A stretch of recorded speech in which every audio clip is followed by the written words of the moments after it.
Adapun kebiasaan buruk mereka adalah meminum minuman khamar, ya arak, ya, sampai mereka hilang ingatannya, mabuk, kemudian berjudi, nauzubillah min dzalik, berzina dan merampok. Yang lebih buruk lagi, mereka mempunyai tradisi mengubur anak perempuan yang masih hidup atau mengubur hidup-hidup perempuan yang kecil saat itu yang lahir, ya, karena perempuan pada saat itu dianggap lemah, ya, tidak bisa dibanggakan mereka dalam hal bekerja dan membela kaum mereka saat mereka perang. Jadi dianggap sebuah kehinaan luar biasa, jadi dikubur hidup-hidup, ya. Kemudian dan pada saat itu di masyarakat Arab masih berlaku tradisi perbudakan yang miskin ditindas, kemudian dijadikan sebuah budak, dijual belikan. Nah, ini di zaman keadaan sosial masyarakat Arab sebelum Islam waktu itu, memperbudak atau menjual belikan budak seperti berdagang dan lainnya. Kemudian kita lanjut ke bagaimana kondisi ekonomi masyarakat Mekah pra-Islam, ya. Kondisi ekonomi bangsa Arab saat itu, ya, sebelum datangnya Islam sudah maju, ya, karena sebagian besar mereka berniaga, berjual beli, ya, berdagang, merupakan mata pencaharian mereka. Ya, kalau bahasa sekarang sih bisnis, ya, bahasa sekarang bisnis, sudah tahu namanya jualan online maupun offline, ya kan. Meskipun ada juga yang bertani dan berternak. Nah, bagi orang Arab Badui, Arab pedalaman, itu peternakan menjadi sumber utama kehidupan mereka, yang biasa di dalam-dalam ini.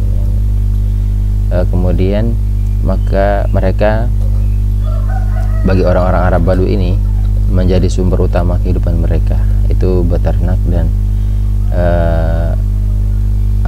beternak dan bertani, ya. Kemudian mereka berpindah-pindah tempat, ya, guna keperluan menggiring ternak-ternak mereka ke satu wilayah yang sedang hujan dan subur. Begitu habis persiapan makanannya di daerah wilayah tersebut, mereka pindah cari tempat yang agak lebih subur. Jadi kehidupan mereka berpindah-pindah dari satu daerah ke daerah lain, atau disebut dengan nomaden, ya, disebut dengan nomaden.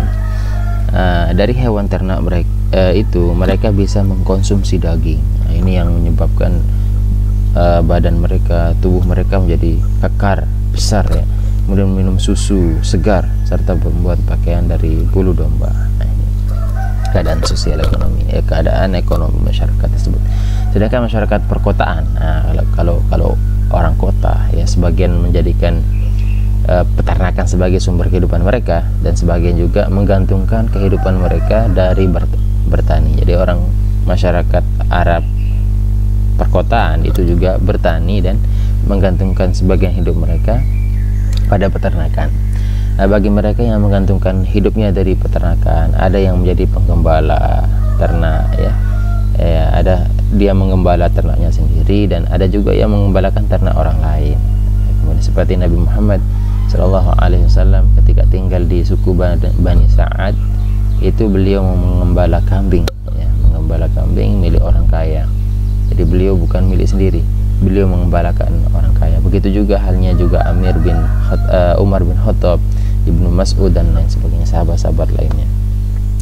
Kemudian di perekonomian orang Arab sebelum Islam itu ada pasar, ya. Pasar itu punya nama, ya, seperti kita lah, pasar malam, pasar pagi dan seterusnya. Ada namanya Uqaz, Mijannah, ya, dan Zul Majaz.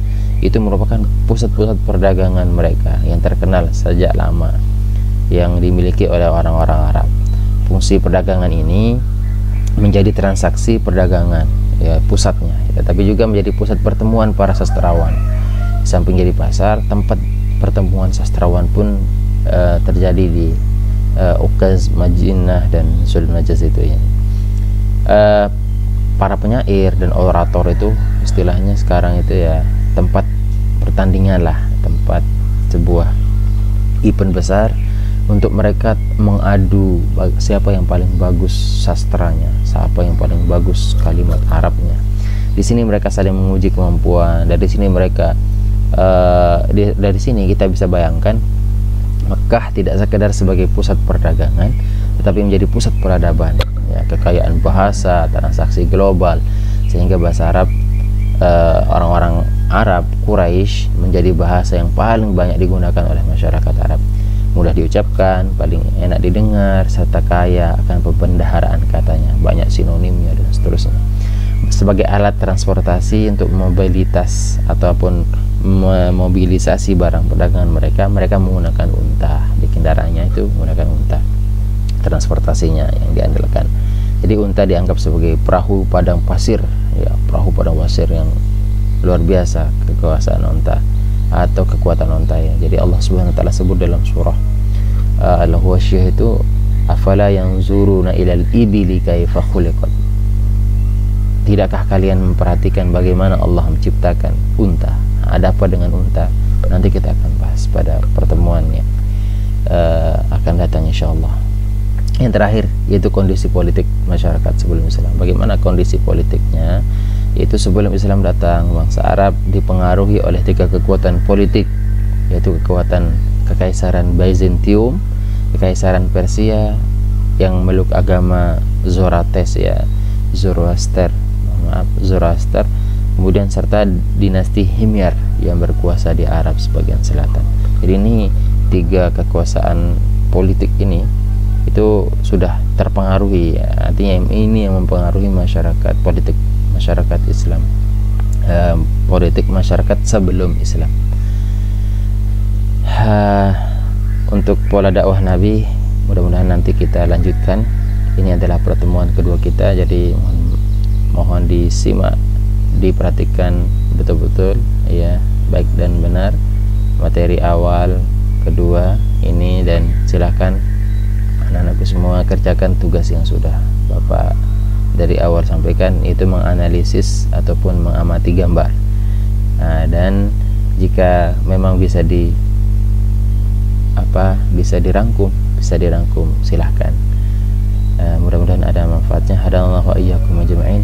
Wallahul muwaffiq wal hadi ila sabilir rasyad. Wassalamualaikum warahmatullahi wabarakatuh.